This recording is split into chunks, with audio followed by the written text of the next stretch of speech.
नमस्कार मित्रांनो, good morning. तुमच्या सर्वांच्या आवडत्या यशोदय चॅनलवर पुन्हा एकदा सर्वांचं स्वागत आहे. आज आपण काल झालेल्या SRPF गट क्रमांक 7 दौंडच्या प्रश्नपत्रिकेचं विश्लेषण करणार आहोत. चला तर मग सुरू करूयात. पहिला प्रश्न होता, एका शेतातील शेंगा काढण्याचे काम 15 स्त्रिया 8 दिवसात पूर्ण करतात, तर तेच काम 6 दिवसात पूर्ण करावयाचे असल्यास किती स्त्रिया कामावर असाव्या. प्रश्नपत्रिका जी आहे PDF क्लिअर नसल्याकारणाने थोडं ब्लर दिसत असेल, परंतु मी जे वाचतोय तोच प्रश्न आहे हे समजून घ्या. ठीक आहे. काय सांगितलं आपल्याला, 15 स्त्रिया 8 दिवसात पूर्ण करतात, तर तेच काम 6 दिवसात पूर्ण करावयाचे असल्यास किती स्त्रिया कामावर असल्या पाहिजे. कसं सोडवणार, काम सारखं आहे, काम एकच आहे. एकच काम असेल तर पहिल्या वाक्यातील ज्या संख्या आहेत त्यांचा गुणाकार गुणिले काय, त्यांचा गुणाकार भागिला दुसऱ्या वाक्यातील संख्या. काय दिलं आपल्याला, 6 दिवसात काम पूर्ण करावायचे आहे, मग भागिला 6. येते लक्षात. 15 गुणिले 8 भागिला 6 केलं. आता अंशाने छेदामध्ये भाग दिला. अंशाने छेदामध्ये भाग दिला, कसा भाग जाईल, तर 3 दुने 6, 3 पाचे 15, बेक बे बेचोक 8, काय उरतंय 5 आणि 4, 5 आणि 4चा गुणाकार केला 5 चोक 20, म्हणजे 20 स्त्रिया लागतील. दिसतंय. पर्याय क्रमांक काय, क हे आपलं उत्तर होतं. येतं लक्षात. 15 स्त्रिया 8 दिवसात पूर्ण करतात, दोघांचा गुणाकार भागिले दुसऱ्या वाक्यातील दिलेली संख्या 6ने भागलं तर आपलं उत्तर 20 येतंय. 20 स्त्रिया कामावर असाव्या लागतील. ठीक आहे. पुढचा प्रश्न, LDCM या रोमन संख्या उतरत्या क्रमाने लिहा. चिल्लर प्रश्न होता. तुम्हाला या रोमन चिन्हांची किंमत माहिती असेल तर उतरता क्रम सहज लावू शकतायत. रोमन संख्या चिन्ह 7 संख्या चिन्ह आहेत. कोणकोणते, I आहे, V आहे, X आहे, L, C, DM आहे. मग L ची किंमत किती मित्रांनो, L ची किंमत 50 आहे, D ची किंमत 500 आहे, C ची किंमत 100 आहे आणि M ची किंमत किती आहे, 1000 आहे. 1000 आहे. L, D, C आणि M. मग यांचा उतरता क्रम कसा येईल, अगोदर M येणार, मग D येणार, C येणार, मग L येणार, म्हणजे MDCL. काय दिसतंय, पर्याय क्रमांक ड हे आपलं उत्तर होतं.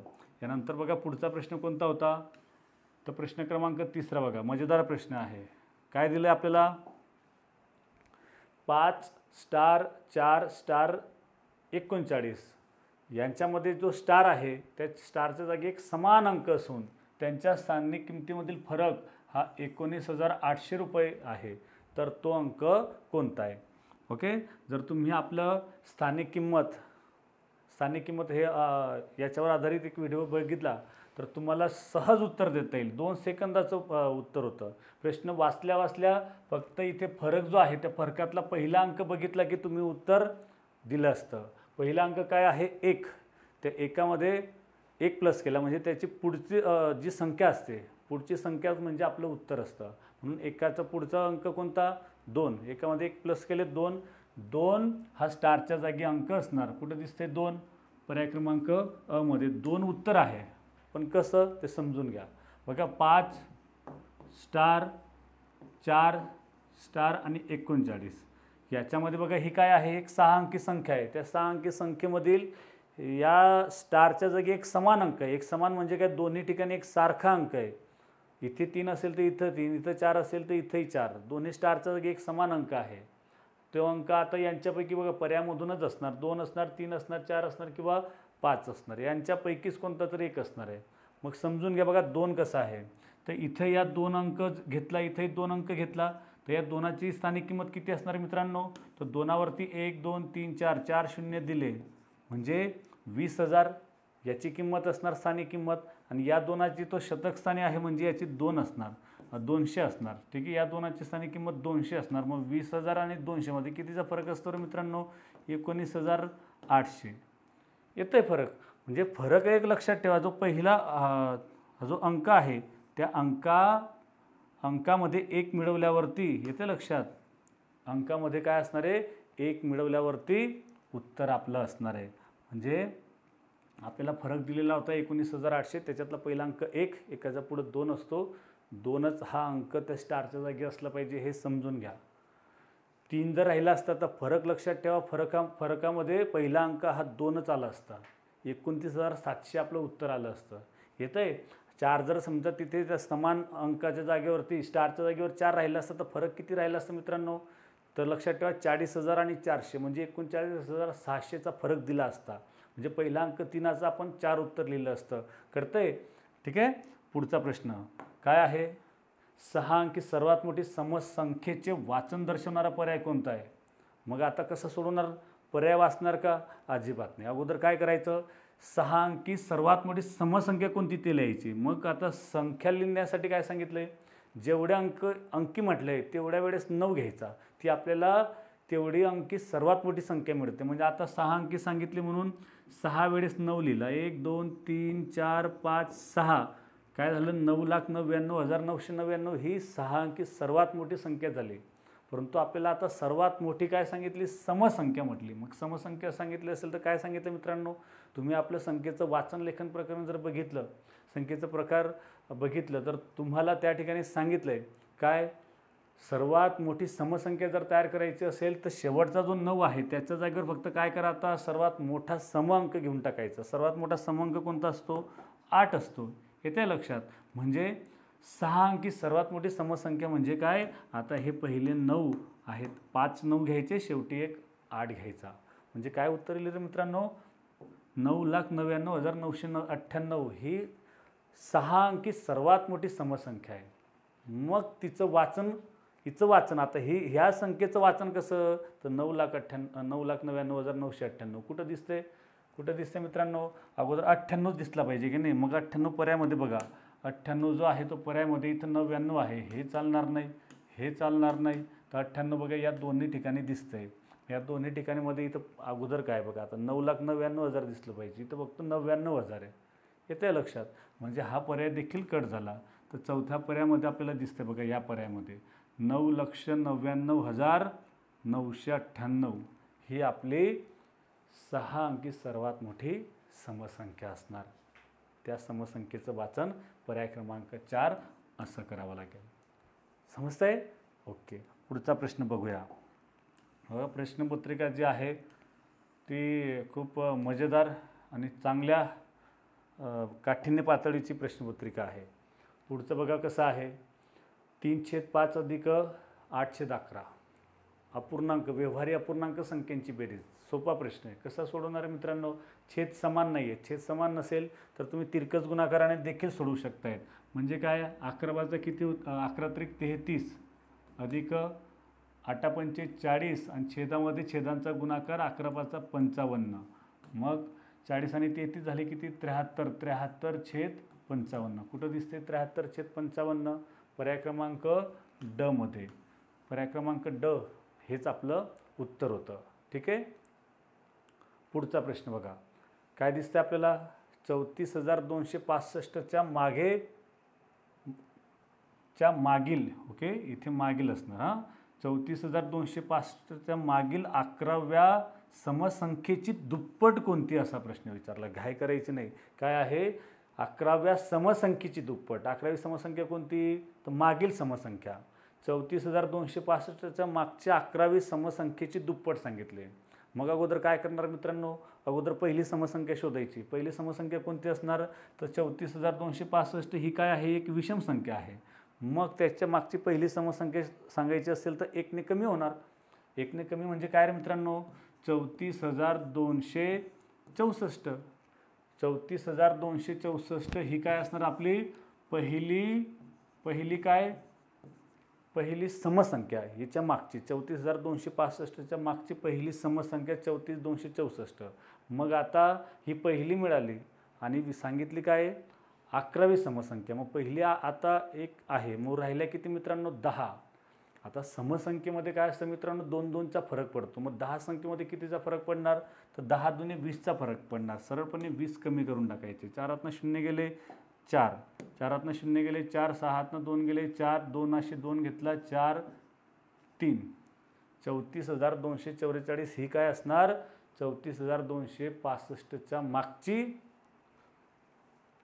65च्या मागची काय असणार 11वी समसंख्या. आता याचे काय करणार दुप्पट करायची. मग दुप्पट करायची असेल तर सरळपणे याला 2ने गुणलं, 2ने गुणलं तर 4 दुने 8, 4 दुने 8, 2 दुने 4, 4 दुने 8 आणि 3 दुने 6, 68,488. 68,488 कुठं दिसते मित्रांनो?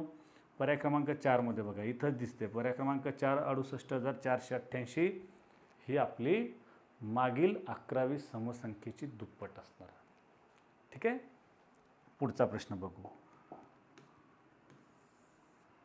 कालचं आपलं नागपूर SRPF गट क्रमांक 4 याची प्रश्नपत्रिका जर तुम्ही बघितली असणार आहे तर आपण त्याच्यातले सगळे प्रश्नांची उत्तरं तुम्हाला समजून कुठले सूत्र न वापरता सांगितले. आता या प्रश्नपत्रिकेत देखील बघूया आपण आता किती ठिकाणी सूत्राचा उपयोग होणार आहे. आता पुढचा प्रश्न बघा. लहानात लहान एक अंकी मूळ संख्या व लहानात लहान एक अंकी संयुक्त संख्या यांचा गुणाकाराचा वर्ग किती? लहानात लहान एक अंकी मूळ संख्या कोणती मित्रांनो? लहानात लहान एक अंकी मूळ संख्या तुम्हाला सर्वांना माहिती असली पाहिजे. 2 ही काय आहे? लहानात लहान एक अंकी मूळ संख्या. व लहानात लहान एक अंकी संयुक्त संख्या. संयुक्त संख्या कोणती? एक अंकी 4 आहे. ठीक आहे. एक काय आहे? मूळ पण नाही, संयुक्त पण नाही. 2 काय आहे? लहानात लहान मूळ संख्या. 3 पण मूळ संख्या आहे. म्हणजे 4 ही पहिली लहानात लहान एक अंकी संयुक्त संख्या आहे. हे समजलं. आता त्यांच्या गुणाकाराचं बघा काय सांगितलं. यांच्या गुणाकाराचा वर्ग 4 दुने किती झाले? 8 आणि त्या 8चा वर्ग 64. ओके. तुम्हाला एवढं फक्त माहिती असलं पाहिजे लहानात लहान मूळ आणि संयुक्त संख्या कोणती आहे. त्याचा गुणाकाराचा वर्ग केला 64. आपलं उत्तर होतं पर्याय क्रमांक ड मध्ये. ठीक आहे. त्यानंतर पुढचा प्रश्न बघा. जागतिक आरोग्य दिनाच्या दिवशी आरोग्य खात्याने काय केलं? एका वसतिगृहातील मुलांना वाटप केलं आहे. मुलांना वाटप करण्यासाठी 30 सफरचंद, 55 मोसंबी आणि 80 केळी खरेदी केल्या आहेत. प्रत्यक्ष वाटप केल्यानंतर प्रत्येक प्रकारची 5 फळं शिल्लक राहिली तर वसतिगृहात किती मुलं होते? ओके. मग मला सांगा 30 सफरचंद, 55 मोसंबी, 30 सफरचंद, 55 मोसंबी आणि 80 केळी खरेदी केल्यात. प्रत्येकाला वाटप केल्यानंतर 5-5 फळं शिल्लक राहिली म्हणजे काय? 30 वाटप झाली का मित्रांनो? नाही, 25 वाटप झालीत. हे समजून घ्या. 25 वाटप झाली आहेत. 25 सफरचंद, 55 मोसंबी वाटपनी झाल्यात, 5 शिल्लक राहिले आहेत. हे समजून घ्या. आपल्याला काय करायचं आहे? आपल्याला दिलेल्या संख्यांचा काय शोधावं लागेल? मसावी लसावी शोधायचं आहे. परंतु त्यासाठी अगोदर या दिलेल्या संख्यांचा नाही तर कोणत्या संख्यांचा हे कळलं पाहिजे. आपल्याला काय आहे? मुलांना फळं वाटप करायची आहेत. 30 सफरचंद, 55 मोसंबी, 80 केळी आहेत. परंतु प्रत्यक्ष वाटप करताना प्रत्येक प्रकारची 5-5 फळं शिल्लक राहिलीत म्हणजे वाटप किती झालेत? बघा इथे 30 सफरचंदपैकी 5 शिल्लक राहिली म्हणजे 25 वाटप झाले. 55 मोसंबीपैकी 5 शिल्लक राहिली म्हणजे 50 वाटप केली. ओके. 50 वाटप केलेत. सफरचंद 25 वाटप केलेत, 5 शिल्लक राहिलेत. केळी 5 शिल्लक राहिले म्हणजे 75 वाटप केले आहेत. हे ते लक्षात. 25 सफरचंद वाटप केले, 50 मोसंबी आणि 75 केळी. ओके. आता मला सांगा तर वसतिगृहामध्ये किती मुलं असणार आहेत? आता मुलांची जी संख्या असणार ती संख्या काय असणार?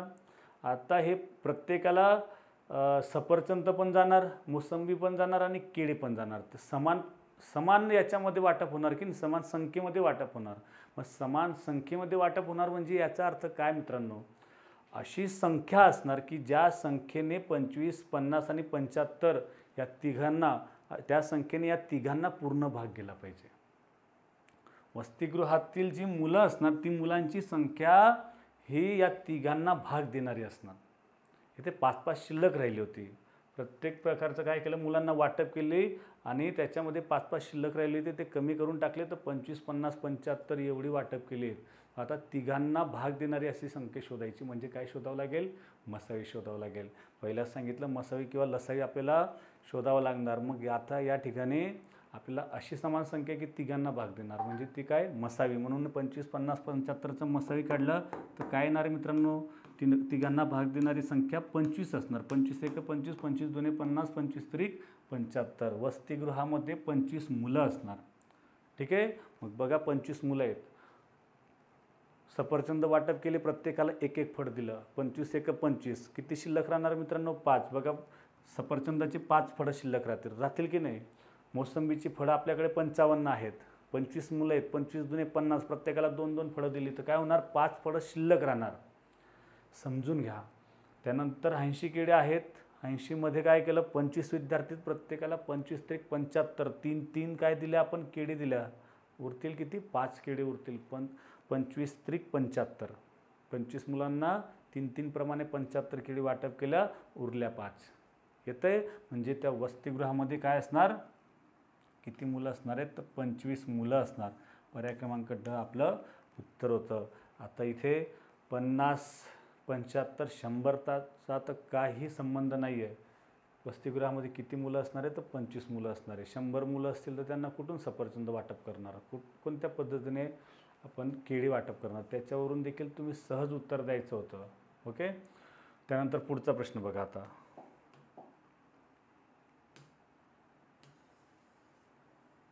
एका वाहनाने एका तासात तोडलेले अंतर 50 किलोमीटर असताना एका वाहनाने एका तासात तोडलेले अंतर ताशी कसं आहे? ताशी वेग 50 किलोमीटर असताना एका गावाहून दुसऱ्या गावी जाण्यास 6 तास लागतात. काय केलं? एका वाहनाने एका तासात तोडलेलं अंतर किती आहे? 50 किलोमीटर आहे. म्हणजे 50चा ताशी वेग आहे आणि 50च्या स्पीडने गेल्यावर त्याला किती वेळ लागला मित्रांनो? दुसऱ्या गावी जाण्यास 6 तास. म्हणजे एकूण अंतर किती असणार? तर 50 गुणिले 6 केलं, 6 पंचे 30, 300 किलोमीटर अंतर असणार. येतं आहे, 300 किलोमीटर अंतर आहे. आता हे अंतर काय म्हटलं मित्रांनो? तर त्याच प्रवासाला वाहनाचा ताशी वेग 30 किलोमीटर असताना किती तास लागणार? तर 300 किलोमीटर अंतर आता 30च्या स्पीडने, तर किती वेळ लागेल? तर वेळ बरोबर अंतर भागिले वेळ. हे 300 किलोमीटर अंतर 30च्या स्पीडने गेलो तर 30 10 हे काय होतील? 300, म्हणजे 10 तास लागतील. सोपा प्रश्न होता. पर्याय क्रमांक ब आपलं उत्तर होतं. ठीक आहे. पुढचा प्रश्न काय बघा? प्रश्नामध्ये 3 संख्यांची सरासरी 48 आहे. दुसरी संख्या पहिल्या संख्येपेक्षा 8ने मोठी आहे व तिसऱ्या संख्येपेक्षा 14ने लहान आहे. तर ती संख्या, तिसरी संख्या कोणती? आता काय करणार? प्रश्न समजून घ्या. अगोदर काय सांगितले? 3 संख्यांची सरासरी 48 आहे. बेरीज 48 आहे का? नाही, सरासरी 48 आहे. सरासरी म्हणजे काय? तिन्ही संख्यांची बेरीज भागिला एकूण संख्या. मग आपल्याला त्या तिन्ही संख्यांची जर बेरीज आपल्याला हवी असेल तर काय करणार मित्रांनो? तर आपण सरासरीला 48ला 3ने गुणलं. किती संख्यांची सरासरी आहे? तर 3 संख्यांची. 3ने गुणलं तर 48 त्रिक किती होतील? 3 8 24, 7ला 2, 3 चौक 12 आणि 2 14, म्हणजे 144 ही त्या 3 संख्यांची बेरीज असणार. ठीक आहे. 144 बेरीज आहे. त्याच्यामध्ये काय म्हटलं आता समजून घ्या. बघा त्या 3 संख्या कशा आहेत? तर 3 संख्येमध्ये बघा मित्रांनो म्हटलं आहे आपल्याला, काय म्हटलं आहे? तर दुसरी संख्या पहिल्या संख्येपेक्षा 8ने मोठी आहे. मग काय करायचं? पहिली संख्या बघा, पहिली आपण 8 x मानली. दुसरी संख्या पहिलीपेक्षा 8ने मोठी आहे म्हणजे काय? x + 8 असणार. x प्लस काय असणार? 8 असणार. ठीक आहे. हां, आता दुसरी संख्या पहिल्या संख्येपेक्षा 8ने मोठी व तिसऱ्या संख्येपेक्षा 14ने लहान आहे. कोण? ही दुसरी संख्या. हे समजून घ्या. हे कोणाबद्दल आहे? तर दुसऱ्या संख्येबद्दल आहे. त्याच्याबद्दल माहिती आहे. दुसरी संख्या पहिल्या संख्येपेक्षा 8ने मोठी. पहिली x मानली. ओके. दुसरी ही तिच्यापेक्षा 8ने मोठी आहे, जी तिसऱ्या संख्येपेक्षा 14ने लहान आहे. म्हणजे ही हिच्यापेक्षा 14ने लहान आहे तिसऱ्या संख्येपेक्षा. म्हणजे याचा अर्थ काय? याचा दुसरा अर्थ असा आहे ना की तिसरी संख्या दुसरीपेक्षा 14ने मोठी आहे. दुसरी ही तिसरीपेक्षा 14ने लहान आहे म्हणजे तिसरी संख्या दुसरीपेक्षा 14ने मोठी आहे. मग ही x + 8 आहे तर ही किती असणार? तर तिच्यापेक्षा 14 जास्त म्हणजे x + 14 ने 8 किती? 22 असणार. आलं लक्षात? मग आता हे बघा, या तिन्ही संख्यांची मांडणी केली. मग आता काय म्हटलं? तिन्ही संख्यांची बेरीज ही 144 आहे. दिली की नाही? मग यांची बेरीज केली आपण. बघा x झाली किती? 3x. 3x अधिक 22 आणि 8 झाली किती? 30. 3x अधिक 30 बरोबर 144 आले पाहिजे. मग इथे बघा हे अधिक 130 तिकडे वजा केले म्हणजे उरेल काय मित्रांनो, 144 वजा 30 बरोबर 3x. ठीक आहे, 144मधून किती वजा केले, 30 वजा केले तर राहतील किती, 114. 114ला हा गुणीला 3 आहे तो भागीला 3 केला, 3ने भागलं तर काय येणार मित्रांनो, तर 3 त्रिक 9 उरले किती 2, 3 8 24 म्हणजे 38. 38 काय असणार, ही पहिली संख्या असणार, हे समजून घ्या. 38 आपण पहिल्या संख्येला x आपण पहिल्या संख्येला मानलं आहे म्हणून पहिली संख्या आता काय आली बघा, पहिली संख्या आली आपली 38. ठीक आहे, दुसरी काय आहे, दुसरी संख्या पहिलीपेक्षा 8ने मोठी म्हणजे काय काय येईल, 38मध्ये 8 मिळवले तर 46. आता तिसरी संख्या काय आहे, या दुसरीपेक्षा काय सांगितलं, 14ने मोठी म्हणजे काय 60 असणार, येते लक्षात. आता तुम्ही बघा तिघांचा ॲव्हरेज काढून बघा, 48 येणार, बेरीज 144 बसणार, ॲव्हरेज तुमचा 48चा बसणार. ठीक आहे, दुसरी संख्या पहिलीपेक्षा काय दिसते, 8ने मोठी आणि तिसरीपेक्षा 14ने लहान देखील दिसते. काय होतं, तिसरी संख्या 60 कुठे दिसते, 60 पर्याय क्रमांक ब मध्ये. ठीक आहे, पुढचा प्रश्न काय आहे, 125चे 20% बरोबर किती. सोपा प्रश्न होता, 125चे 20% काढायचे आहेत. कसे काढणार तर लक्षात ठेवा, 125 गुणिले 20 भागिले 100 केलं की तुम्हाला 125चे 20% मिळणार आहेत.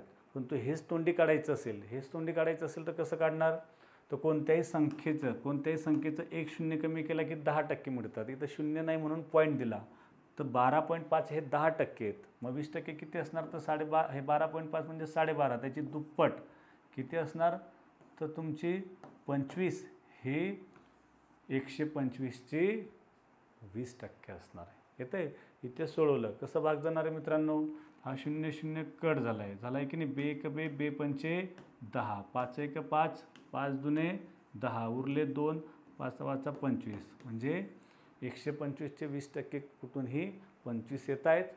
पर्याय क्रमांक ब हे आपलं उत्तर होतं. ठीक आहे, पुढचा प्रश्न बघूया.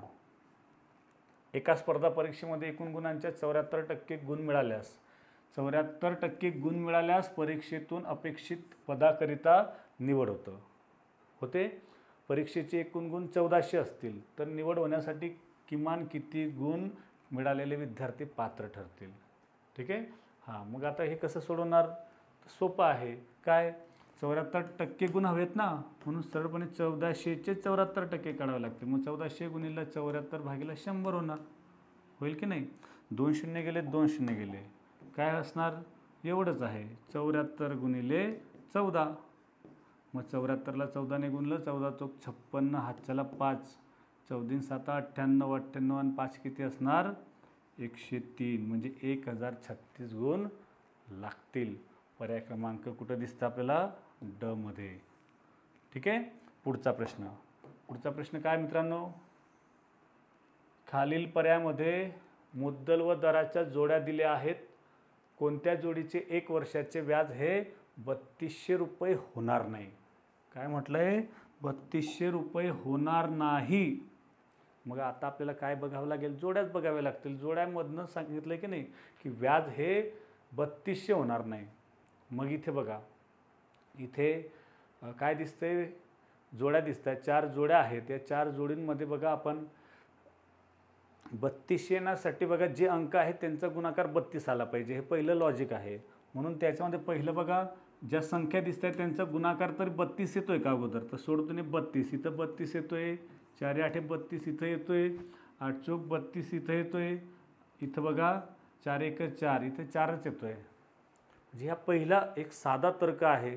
त्या तर्कावरून तुम्ही इथे कोणत्याच पद्धतीने 32 गुणाकारात येणार नाही, म्हणून क या पर्यायामध्ये 3200 व्याज हे येऊ शकत नाही. ह्या 32 वरून एवढं बघतोय आपण. मग त्याच्या पुढे इथे बघा 40,000चे 10%, 40,000चे 10% किती असणार मित्रांनो, 4000 हे दिसतंय की नाही. म्हणून आपल्याला पर्यायामध्ये क याचं व्याज हे 3200 होणार नाही, एवढं क्लिअर दिसतंय. आता या सर्वांचं इथं नाही आहे, मग इथे 3200 असणारच आहे. तुम्ही काढून बघा, 80,000चे 4% 3200 येणार, 1,60,000चे 2% 3200 येणार, आणि 40,000चे 8% देखील 3200 येणार. चेक करायचं असेल तर बघा, 8% काढण्यासाठी 2 शून्य कमी केलं म्हणजे आपल्याला 1% मिळतो. 8 चौक 32 केले, हे 2 शून्य उरले, 3200 येतं आहे. इथं देखील 2 शून्य कमी केले म्हणजे आपल्याला 1% मिळतो. 1600 1% म्हणजे 2% 3200 आहे की नाही? बरोबर. 2 शून्य कमी केला म्हणजे 1%, 800 1% आहे म्हणजे 4%, 8 चौक 32, 3200 8 4% असणार. समजतं आहे? ठीक आहे. त्यानंतर पुढचा प्रश्न बघा. एकच प्रश्न होता का? ओके. पुढचा प्रश्न. एक पाण्याची टाकी भरायला एक नळाला 4 तास लागतात. एक नळाला 4 तास लागत आहेत. टाकीच्या तळाच्या गळतीमुळे टाकी भरायला 6 तास लागत आहेत. जर टाकी पूर्ण भरलेली असेल तर तिला गळतीमुळे रिकामी होण्यास किती वेळ लागेल? बघा प्रश्न आहे. हा प्रश्न तुम्ही सरळ असा देखील सोडू शकतायत. कसा? 4 आणि 6 या दोन्ही संख्यांचा गुणाकार. आता काय होतं आहे, टाकी रिकामी करायला किती वेळ लागणार असं विचारलं आहे. म्हणून या ठिकाणी या दोघांचा गुणाकार 6 गुणिले 4, 6 चौक 24 भागीला या दोघांची वजाबाकी 6 आणि 4 मध्ये कितीचा फरक आहे? 2चा. एवढं केलं तरी उत्तर येते 6 चौक 24, 24 भागीला 2 केलं तर तुमचं 12 काय असणार आहे? 12 तास लागतील. तासामध्ये दिलं आहे म्हणून 12 तास लागतील. एवढं आहे. फक्त हे समजून घ्या हे कसं आहे. आपण पूर्ण व्हिडिओमध्ये डिटेलमध्ये हे सांगितलं आहे, असं का करावं, केव्हा करावं हे सर्व सांगितलं आहे. परंतु आता बघा ते समजून घ्यायचं असेल, नवीन विद्यार्थी असेल तर लक्ष द्या. एका नळाला टाकी भरायला किती वेळ लागतो आहे? 4 तास. दुसऱ्या नळाला गळती असल्यामुळे तो नळही सुरू झाला तर ती टाकी 6 तासात भरते. असं का होतं आहे तर समजून घ्या. तर त्याच्यासाठी बघा, टाकी किती लिटरची आहे असं एक मानायचं आपण. मग त्याच्यासाठी काय सांगितलं आहे? दोघांचं लसावी. 4 आणि 6चा लसावी किती? 12. आपण असं मानूया की टाकी ही 12 लिटरची आहे. ठीक आहे. हां, आता जो एक नळ आहे तो ती टाकी 4 तासात भरतो आहे म्हणजे तो दर तासाला काय होतं आहे? दर तासाला 4 त्रिक 12 म्हणजे 3 लिटर भरतो आहे. हे समजतं आहे? परंतु काय झालं आहे? टाकीला गळती आहे आणि त्या गळतीमुळे काय होतं आहे? टाकी 6 तासात भरली गेली. ओके. म्हणजे याचा अर्थ काय? 12 लिटरची टाकी 6 तासाला म्हणजे दर तासाला किती? 2 लिटर. मग मला सांगा, एकटा नळ चालू होता त्यावेळेस एका तासाला 3 लिटर भरलं जातं आहे. परंतु तो गळतीचा नळ सुरू झाला म्हणून एका तासाला 2 लिटर भरलं जातं आहे. म्हणजे काय होतं आहे? 1 लिटर कमी होतं आहे ना.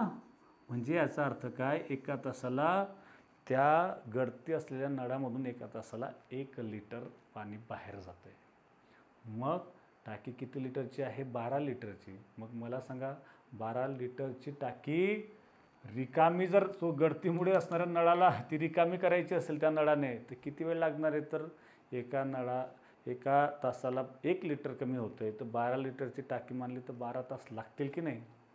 म्हणून आपलं 12 उत्तर होतं. 12 तास लागतील. पर्याय क्रमांक क आपलं उत्तर होतं. हे समजून घेतलं. तेच डायरेक्ट 6 चौक 24 भागीला 6 आणि 4ची वजाबाकी 2, 2ने भाग दिला तर 12 दूने 24, 12 तास. पर्याय क्रमांक क आपलं उत्तर होतं. नंतर पुढचा प्रश्न बघा.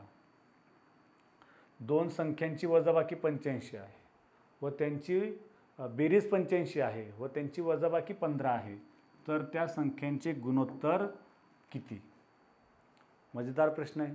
काय सांगितलं आहे?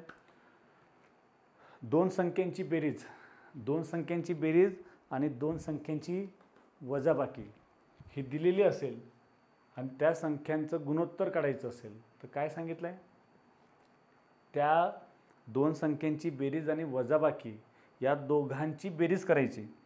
85 आणि 15. 85 आणि 15 या दोघांच्या बेरजेला त्या दोघांच्या वजाबाकीने जर भाग दिला तर आपल्याला त्या 2 संख्यांचं गुणोत्तर मिळतं.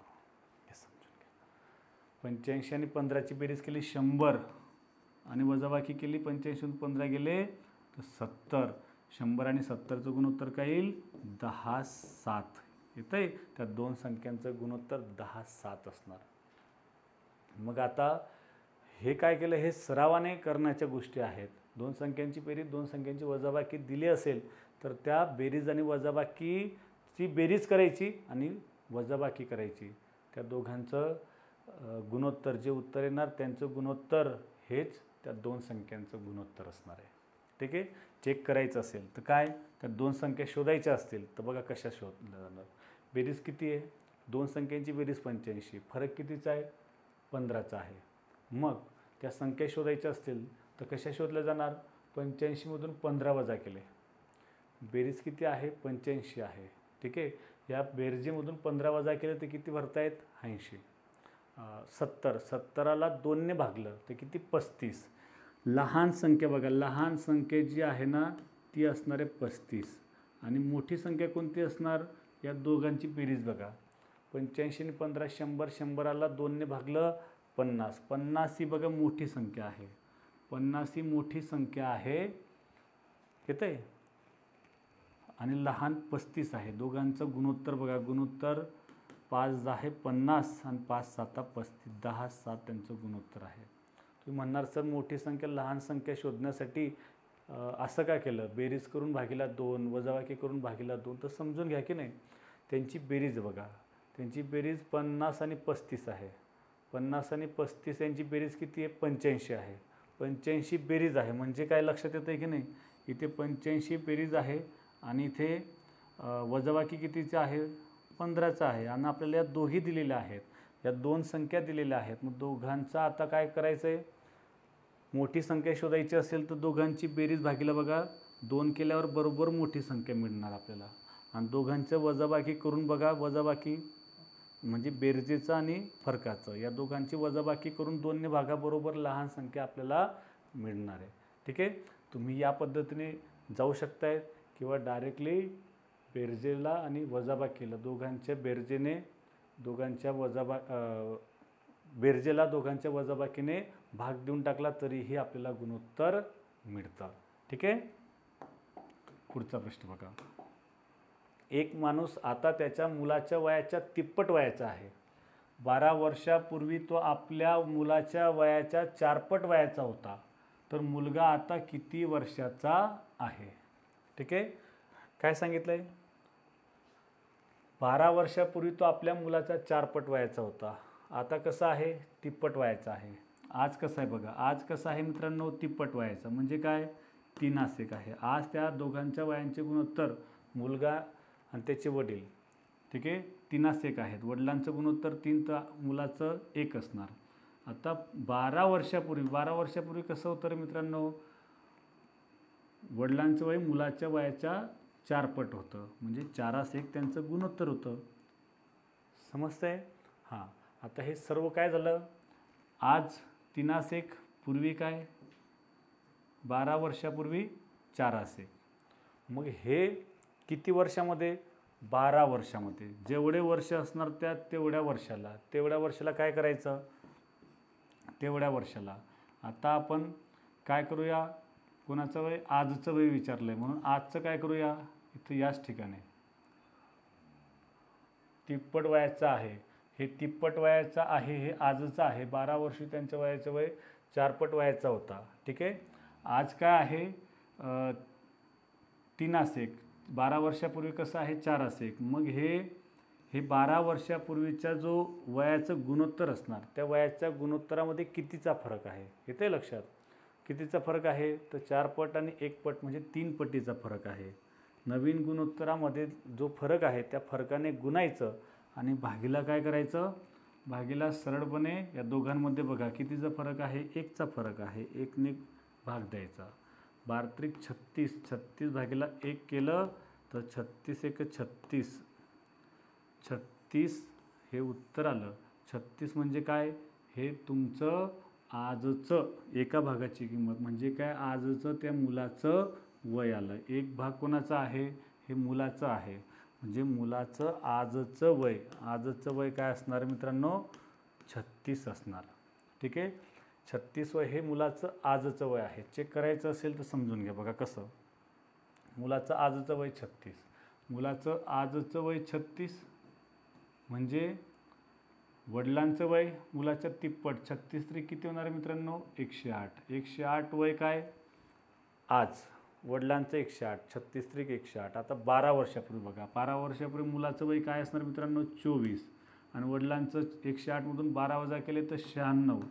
मग मला सांगा 12 वर्षापूर्वी वडिलांचं वय मुलाच्या वयाच्या 4 पट दिसतंय बघा, 4 पट. 24 चोक 96 येते लक्षात. म्हणजे मुलाचं 36 वय अगदी बरोबर आहे. हे तुम्ही आता सरळ काय, आता हे काहीच न करता एवढं असं काढू शकतायत. कसं, किती वर्षांचा फरक आहे व किती वर्षामध्ये सांगितलं, हे 12 वर्षामध्ये. 12 वर्षामध्ये काय झालं, 3 पट होतं ते 4 पट झालं. मग ते 4 पट म्हणजे काय, 4 गुणोत्तर आहे. मग त्या 4मधून 1 कमी केले, 3ने गुणलं, सरळ गुणून टाकायचं. 10 सेकंदात उत्तर येईल. 12 गुणिले 3 आणि या दोघांमध्ये फरक 3 आणि 4 कितीचा पटीचा फरक आहे, 1 पटीचा. 1ने भाग दिला, 12 36, 36 भागिले 1, 36 वय हे मुलाचं आजचं वय मिळणार. ठीक आहे, आजचं वय 36. पर्याय क्रमांक ड आपलं उत्तर होतं. यानंतर पुढचा प्रश्न बघा. 40पेक्षा 2-2ने मोठ्या होत जाणाऱ्या पहिल्या 9 संख्यांची सरासरी आणि 60पेक्षा 2-2ने लहान होत जाणाऱ्या 9 संख्यांची सरासरी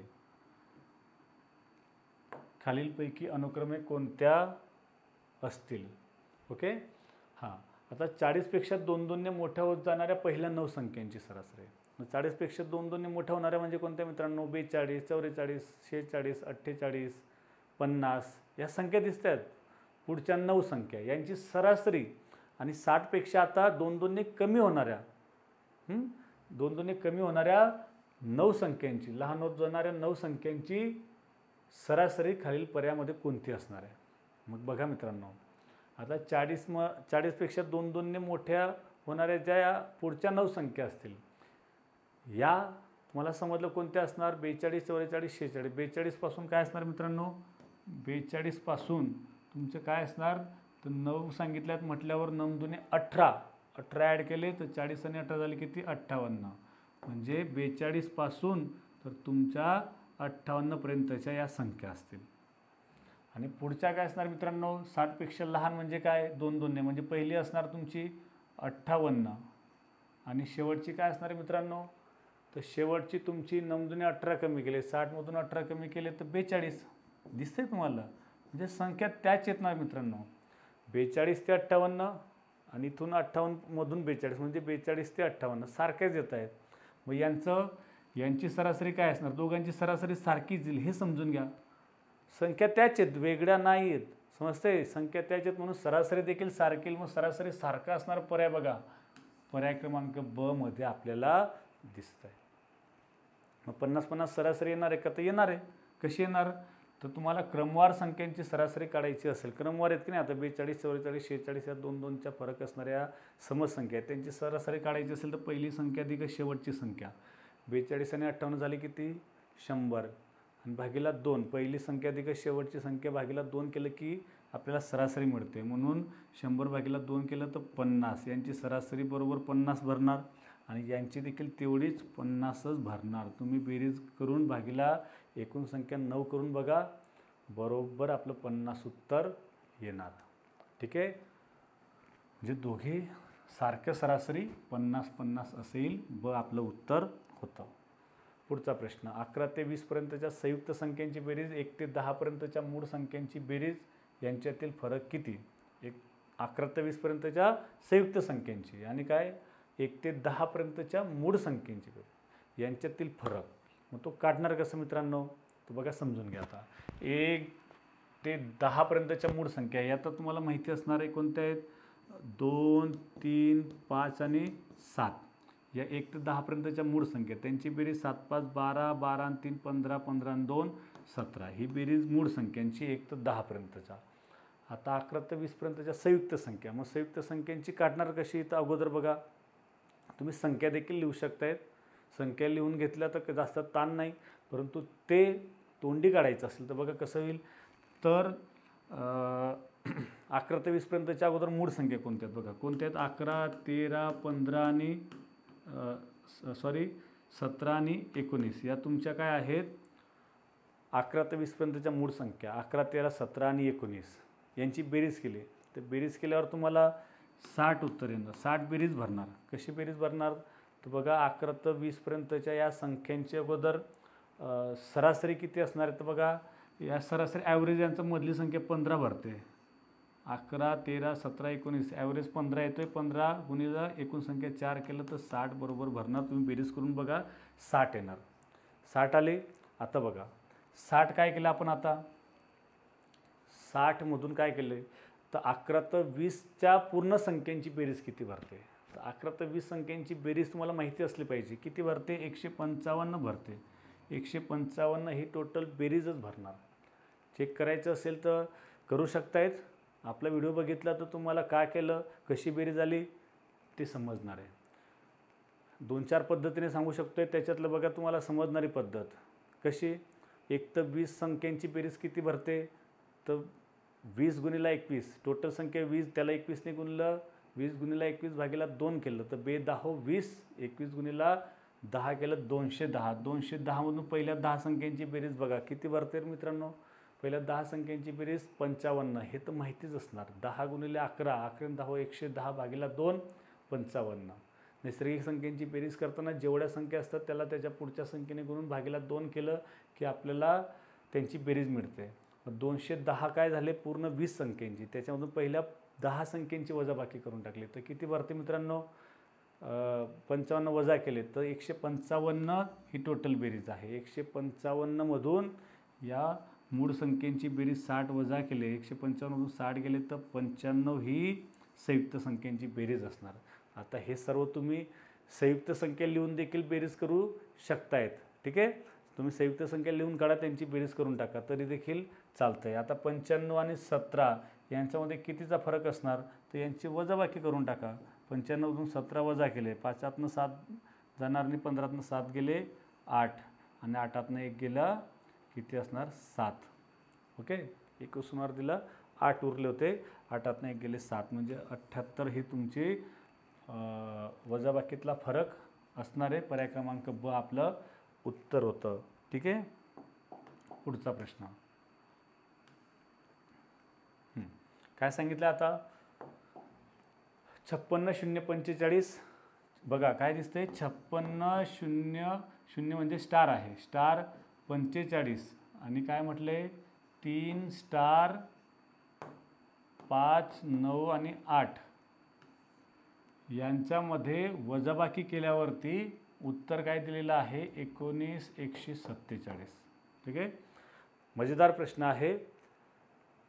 या संख्येमध्ये काय सांगितलं आहे की हे 2 स्टार आहे त्या स्टारच्या जागी कोणता अंक असला पाहिजे की जेणेकरून आता त्यांची वजाबाकी 19,147 भरणार आहे. आता हा प्रश्न अगदी लहान वयामधून सराव करणं आता शासनाने सुरू केलं आहे. तुम्हाला भविष्यवादी शिक्षणाचा ही सगळी दिशा आहे. आपल्याला हे समजलं पाहिजे. फक्त वजाबाकी नाही आता ही पुढची लेवल आहे. वजाबाकी दिलेली आहे पण कोणता अंक घेतल्यावर बरोबर ही वजाबाकी येणार हे समजलं पाहिजे. मग मला सांगा इथपर्यंत आता हा विचारच नाही. 15तनं 8 गेले 7च आहेत. याचा संबंध नाही याचा नाही फक्त आता इथून सुरू होणार. इथे मला सांगा 4तनं 9 गेलेला नाही आहे म्हणजे एक उसनवार घेतला आहे. एक काय घेतला आहे उसनवार घेतला आहे. मग उसनवार घेतला आहे तर तुमच्या याच्याप्रमाणे उसनवार घेतल्या म्हणून खालचा कमी केला तरी देखील तो चालणारच आहे.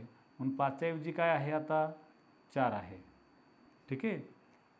काय घेतलं 4 घेतला. आता मला सांगा वरती एक अंक आहे. आता हा 5 तुम्हाला समजत नसेल समजा. ठीक आहे. आपण काय करूया हा 5 ऐवजी आता वरती जो आहे वरती एक अंक काय असणार आहे एक उसणार घेतला एवढा लक्षात ठेवायचं. एक उसणार आपण इकडे घेतलेला आहे म्हणजे इकडच्या अंकामधून एक कमी करावा लागेल. ठीक आहे. आपल्या याच्याप्रमाणे जाऊया. खालचा ही जी मेथड असते ह्या मुळामध्ये हे फक्त आपल्या समजून घेण्यासाठी असतं. आपण याने जो उसणार घेतलेला असतो तो शेजाऱ्याकडनं घेतलेला असतो म्हणजे तुम्हाला बरोबर लक्षात येईल. आता मला सांगा इथे आता या स्टारच्या अंकामधून 5 वजा केल्यावर एक उत्तर येतं आहे आणि एक इकडं पण दिला आहे. मग किती असणार मित्रांनो तर 5मध्ये हा एक मिळवला 6 आणि एक उसनवार दिलेला म्हणजे या स्टारच्या जागी 7 असणार ना.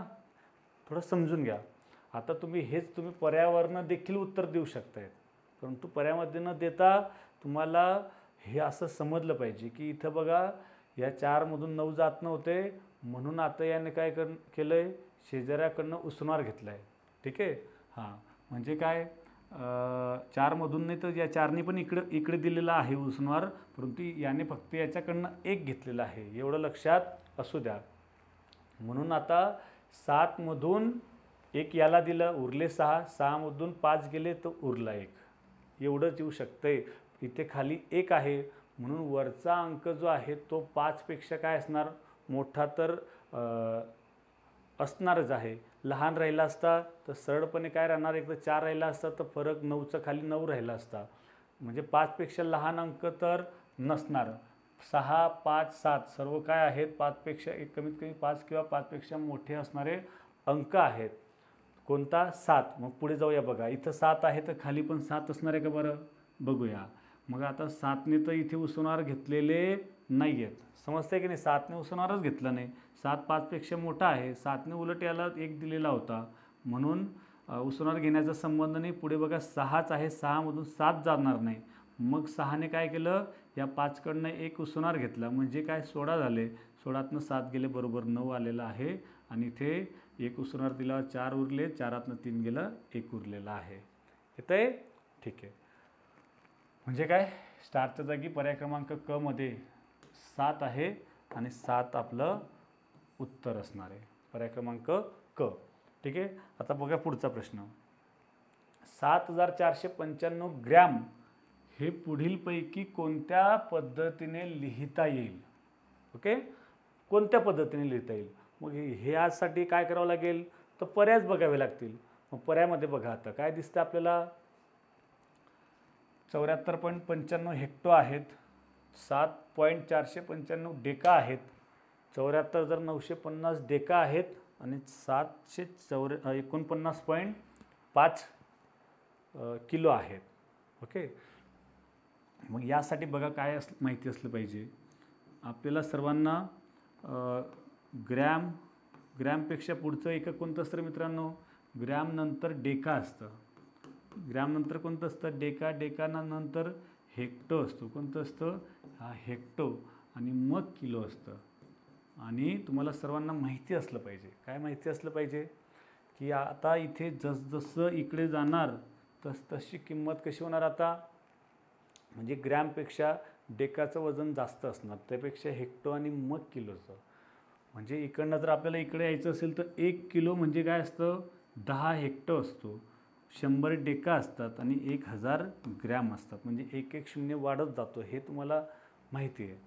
मग आणि इकडनं तिकडे जायचं असेल तर 1 शून्य कमी होतो, म्हणजे 1000 ग्रॅमचं फक्त 100च डेका असणार, 1000 ग्रॅम म्हणजे फक्त 10 हेक्टो असणार आणि 1000 ग्रॅम म्हणजे 1 किलो असणार.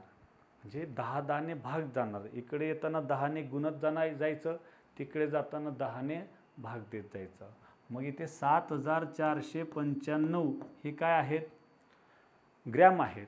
मग आता तिकडे जाताना बघा, तिकडे जाताना काय, डेकामध्ये रूपांतर करताना 10ने भाग देणार की नाही, 10ने भागलं म्हणजे काय, 749.50 म्हणजे 5, हे काय असणार तुमचे डेका असले पाहिजेत. मग मला सांगा 749 दिसतंय का इथे, नाही दिसतंय, आणि इथं देखील डेका दिसते. मग डेका मला सांगा किती असणार, 749.5, वाढणार नाही ते, म्हणून हा क सुद्धा पर्याय चुकीचा आहे. हे 2 पर्याय चुकीचे झालेत, समजते. 749.5 त्याला तुम्ही 50 म्हणू शकतात, सारखं आहे, म्हणून हे 2 पर्याय कट झाले.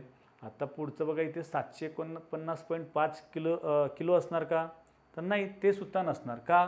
तर आता किलोमध्ये जर रूपांतर करायचं असेल तर काय सांगितलं आहे तुमचं, 7495 ग्रॅमचं किलोत रूपांतर करायचं असेल तर 1000ने भाग द्यावा लागेल. 3 घरं तिकडे जायचं म्हटल्यावर 1000ने भाग द्यावा लागेल. 1000ने भाग दिला तर काय 7.495 म्हणजे 7 किलो 495 ग्रॅम एवढंच असणार. म्हणून हे तुमचं 749.5 किलो हा पर्याय देखील चुकीचा आहे.